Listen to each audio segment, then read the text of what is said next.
Centro Educacional Prisma, ligando você ao conhecimento.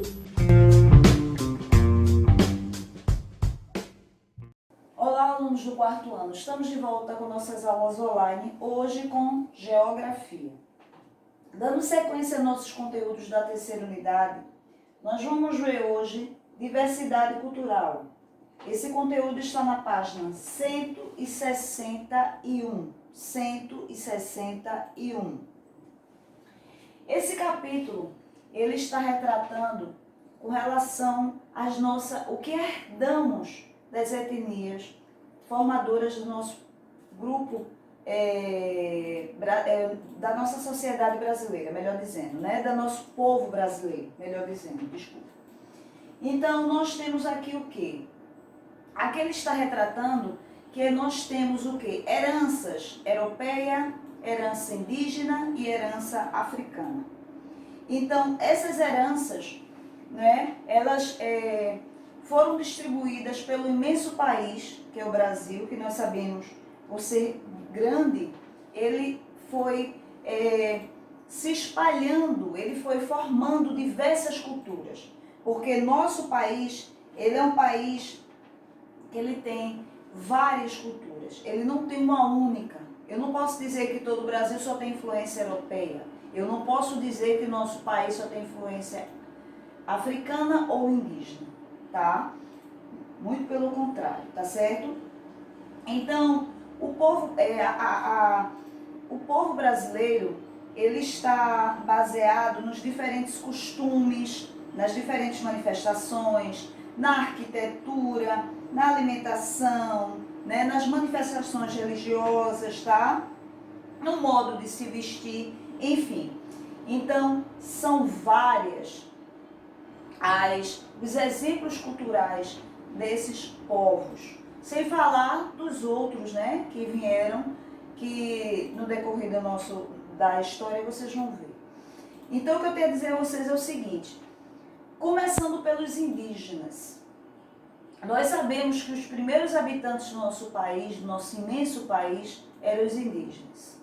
Quando os portugueses aqui chegaram, né, que foi o primeiro grupo europeu a chegar aqui no Brasil, eles se depararam com os índios, né, estranharam seus costumes, por quê? Era um povo que ou não se vestia com nenhuma roupa, eram completamente nus, ou quase sem roupa, né, quase nus. Eram pintados, né,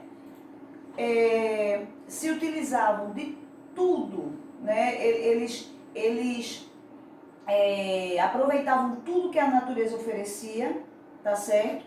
E quando os portugueses se depararam com eles, tanto um grupo como o outro estranhou, porque um tinha os seus hábitos e o outro também. Enquanto um tinha um excesso, né, se vestia muito, com muita roupa, outros quase nada.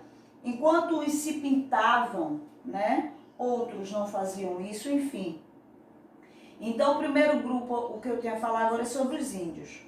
Eles se pintavam, né? A tintura que eles usavam vinha das plantas, né? Seus instrumentos, sua alimentação, seu modo de vida. Então, eles aproveitavam tudo que vinha da natureza, tá? Então, nós tivemos influência indígena? Sim, tivemos. O que eu tenho a mencionar a vocês sobre essas influências? Por exemplo, no vocabulário, né? Em algumas palavras.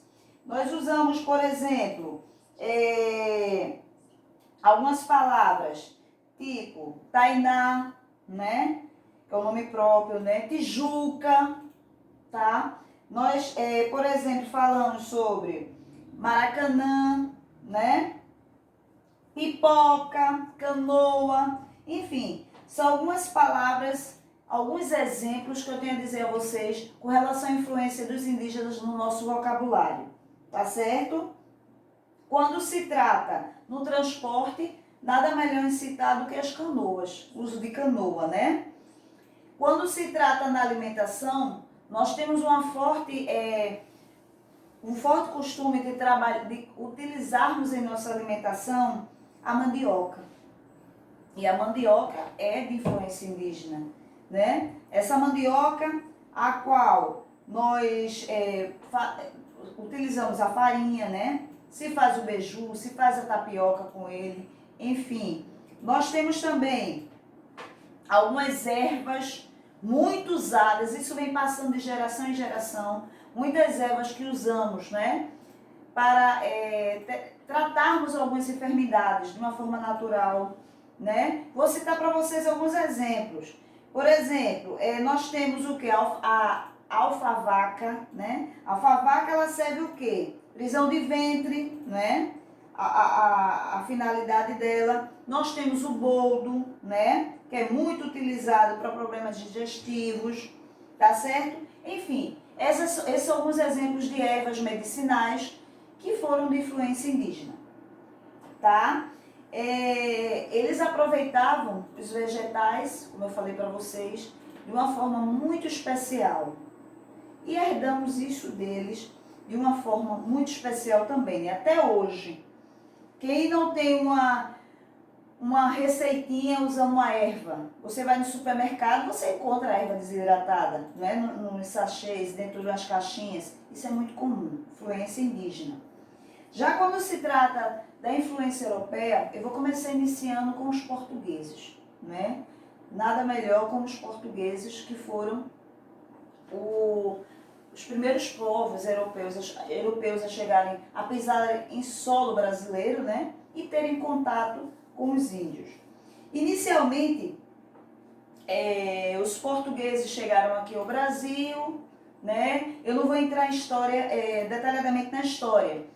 Chegaram ao Brasil, com o tempo vieram colonizar, né? De imediato quiseram escravizar os índios, né?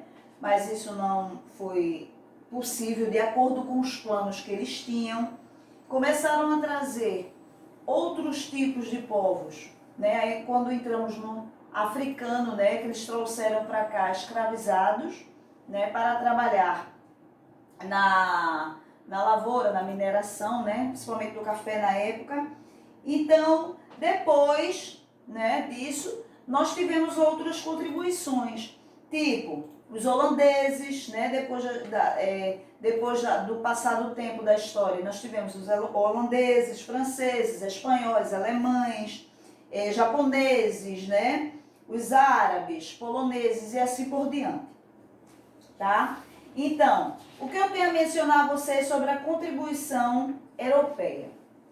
Eu tenho a citar para vocês o quê? A língua portuguesa, tá certo? É de influência europeia, os portugueses. Eu tenho a citar para vocês o cristianismo, né? Católico, tá certo? E algumas festividades, né, cristãs, como é o caso das procissões, que nós vemos com muita frequência, como é o caso dos festejos e de algumas celebrações.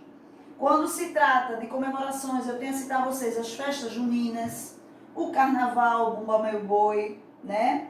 E outros tipos de festividades. Quando se trata de brincadeira, eu tenho a citar a vocês a contribuição do quê? Das brincadeiras de roda, as cantigas, né? Que tanto são usadas, principalmente com os pequenininhos, tá? Quando se trata da arquitetura, a construção das casas é de influência europeia, tá? Quando se trata de alguns pratos comumente utilizados hoje, eu tenho a citar a vocês o bacalhau, pastel de Belém, tá certo? Fios de ovos, né? Muito falado, e outros. E quando se trata, né? Quando a gente vai trabalhando na história, como eu falei para vocês, que os africanos vieram ao Brasil, né, escravizados, com uma finalidade, como eu falei para vocês, que eu não vou me detalhar a história. Então, ao chegar aqui, os africanos, né, começaram também a dar sua contribuição para a nossa cultura. O que eu tenho a citar para vocês? No vocabulário, né, a contribuição africana, quiabo, de influência africana, caçula, dengo, tá? Cachaça, angu. Esses são alguns exemplos no vocabulário que eu tenho a citar. Quando se trata da culinária, Eu tenho a citar a vocês o vatapá, tá vendo? É de influência africana. Munguzá, tá? Caruru, chuchu, aracajé. Tudo isso é de influência africana. Temos utilizado também algumas coisas, né? Nos nossos alimentos, como é o caso do azeite de dendê, pimenta do reino, né? A pimenta, o leite de coco, tá? Na religião, já se tem a influência do candomblé, né? Como Iemanjá. Temos a prática da capoeira, tá? Que eu tenho a citar para vocês também o samba, congada, afoxé, o maracatu, tá? Enfim, foram influências e exemplos, né, de músicas, influências de algumas músicas africanas. É claro que vocês, se forem pesquisar, vocês vão encontrar bem mais. Esses são alguns exemplos de influência africana na música, tá? E nas festividades, o que eu tenho a citar para vocês é o quê? Como exemplo, eu tenho o rezado, tá certo? Eu tenho congadas, o maracatu. São alguns exemplos que eu tenho a citar em termos de influência africana. Então, vejam, para facilitar, né, o nosso estudo, ele detalhou alguns tópicos importantes por região. Porque eu não vou dizer a vocês que a região Nordeste tem influência de tal grupo e é igual à região tal. Não. As regiões, algumas se sobressaem com mais influência de algum grupo desses, tá, gente? Então, por exemplo, no Norte, o que eu tenho a dizer a vocês que o Norte, como eu já mencionei, ela é a maior região em termos de território, em termos de tamanho de terra. A região Norte é a maior. A Nordeste é a maior em quantidade de estados, mas quando se trata em tamanho territorial é a Norte. Então, o que eu tenho a citar a vocês são exemplos de dois grandes festejos, que são eles, né? O Círio de Nazaré, tá? Que fica em Belém, né, do Pará, e o Festival de Parintins, tá? Que é a festa do Boi Bumbá, né, do Amazonas. A região norte, gente, ela foi muito influenciada pelos indígenas, tá certo? É uma forte influência indígena, vejam. Já quando se trata na região nordeste, que é a nossa região, a qual o nosso estado, Pernambuco, faz parte, que ela é banhada pelo mar, tá? Muitos pratos, né, da região, a maioria são de frutos do mar, né? São de frutos do mar, como é o caso do caranguejo, como é o caso do sururu, né? Enfim, por aí e aí por diante. Mas também temos influência do quê? Nós temos o vatapá, tá? Para citar como exemplo, tá certo? Lagostas, que também é fruto do mar, entre outros, tá? Como manifestações e danças, o que eu tenho a citar para vocês é o quê? O maracatu, tá certo? Como exemplo, caboclinho, bumba meu boi, ciranda, o coco, rezado, enfim, tá? As festividades de São João, tá certo? Tenho a citar para vocês também, né? Que essas festividades, elas são muito intensas no interior da região, tá certo? E o que eu tenho a dizer a vocês também, quando se trata de manifestações religiosas, o que eu tenho a dizer a vocês é o seguinte, que a festa de Iemanjá, tá? A lavagem das escadarias do Bonfim, isso aí é muito visto, né? Principalmente no estado da Bahia, né, gente? Que eu tenho a citar, vocês, na televisão passa sempre, né? Quando acontece. E temos muitos trabalhos de artesanato, né, no barro. Eu tenho a citar a vocês o que é a renda, né? Que é muito rica, nossa região. A literatura, não podia deixar de citar a literatura de cordel, tá, gente? Então, quando se trata de pratos, o que eu tenho a me ensinar a vocês como exemplo é o que? A carne de sol, tá certo? Bolo de rolo, entre outros. Já na região sudeste, tá? A culinária sudeste, ela tem uma influência das três etnias. Da indígena, da europeia e da africana.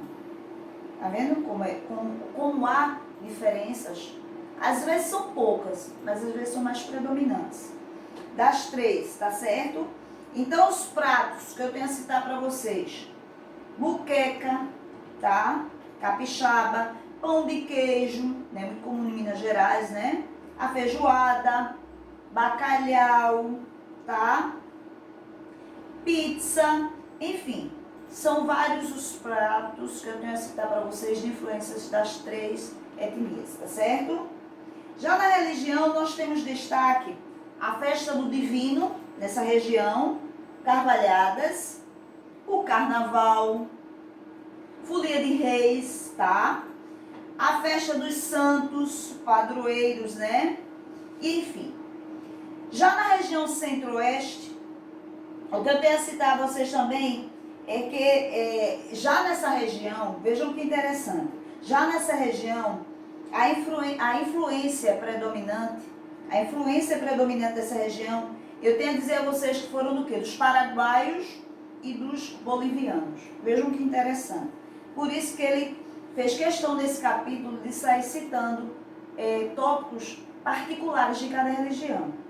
Para vocês verem, eu acabei de falar das três etnias. Quando eu entro na região Centro-Oeste, eu tenho a citar a vocês que a grande influência, quando se trata em termos dos povos, foi a influência paraguaia e a influência boliviana, tá?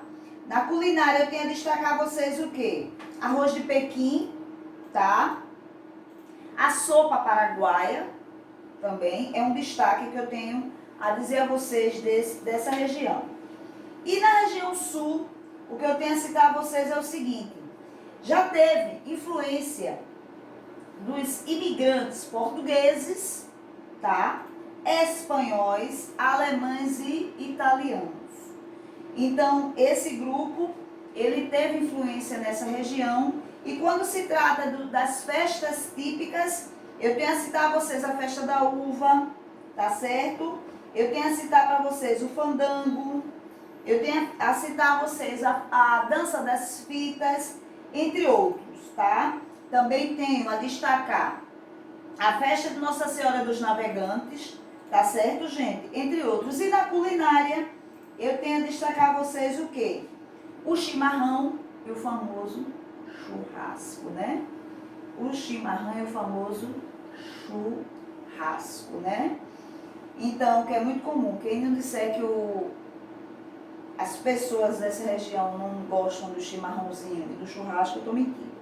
Então, vejam. Então, nesse capítulo, ele tem a detalhar, né, da contribuição de vários povos. Quando eu digo vários, que eu sei que nós temos os três grupos formadores, tá? Mas quando se trata, né, de contribuição, vocês viram que entrou várias contribuições, tá certo? Inicialmente, como eu falei, né, indígena, europeia para os portugueses, depois por conta da escravidão os africanos, depois vieram alemães e assim por diante. Mas houve contribuição, então é por isso que o nosso país ele tem uma cultura muito diversificada, como eu acabei de citar para vocês. Tá? Enquanto um tem mais influência indígena, outro tem mais influência europeia, outro tem mais influência africana, ou tem das três, ou tem de uma outra em particular, mas há contribuições sim, tá? E quando vocês verem uma coisa tão simples, né, que é o nosso vocabulário, nós falamos citamos várias palavras, né? Citamos vários costumes, principalmente agora folclore, né, que passou. Então nós citamos várias coisas e muitas vezes não sabemos de onde elas estão vindo, tá certo? No vocabulário, na culinária, nas festividades, tá? Será que o carnaval chegou de repente? Será que as festas juninas chegaram de repente? Então são contribuições que nós tivemos, tá certo, meus amores? Então vejam, as influências culturais do nosso país são muito bonitas, viu, gente?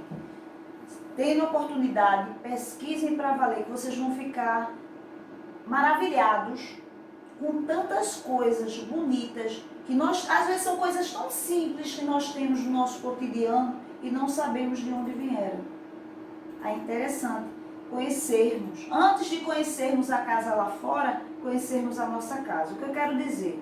Antes de querermos saber coisas de outros países, temos que dominar a nossa casa, que é o nosso país, né? Em termos de conhecimento cultural e de uma infinidade de coisas, que o nosso país tem muita coisa, tá, gente?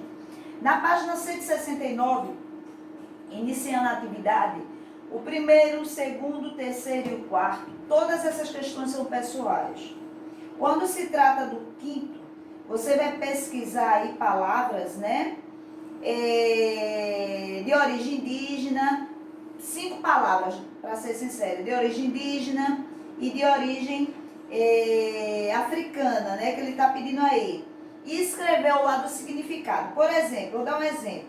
Se você colocar aí de origem indígena, um exemplo, tá, gente? Se você colocar aí, por exemplo, Aracaju. Qual o significado de Aracaju? Aracaju significa cajueiro dos araras. Tá vendo, gente? Cajueiro das araras, Aracaju. Incrível, né? Se você for de uma palavra africana, dengo. O que quer dizer dengo? Quer dizer manha, quer dizer birra, né? Então você coloca a palavra e ao lado o significado dela, tá certo? Desse quinto. A 170, toda esta página é pessoal. Então é uma coisa particular sua. Sobre as influências, tá? Sobre o nosso cotidiano, ou seja, sobre o nosso dia a dia. Então leiam detalhadamente e escrevam, tá certo? Toda pessoal. Então, se vocês observarem, essa atividade foi bem pequenininha, é a 169 e a 170. De uma forma geral, a quinta questão, né, que ela é mais específica, porque você vai escrever uma palavra de origem indígena, seja ela qual for, sendo de origem indígena, e o seu significado, e do outro lado, uma palavra de origem africana, seja qual for, mas tendo o seu significado. Só esses dois, indígena e africana. Então aí ele retrata mais essas duas influências. Tá certo, meus amores? Na próxima aula nós vamos ver um outro conteúdo, se não me engano vai ser o último dessa unidade, mas se Deus quiser estamos chegando lá. Tchau, tchau. Nossa escola mudou. Mudou para você. Não deixe de participar das nossas aulas. É o Centro Educacional Prisma, construindo pontes entre você e o conhecimento.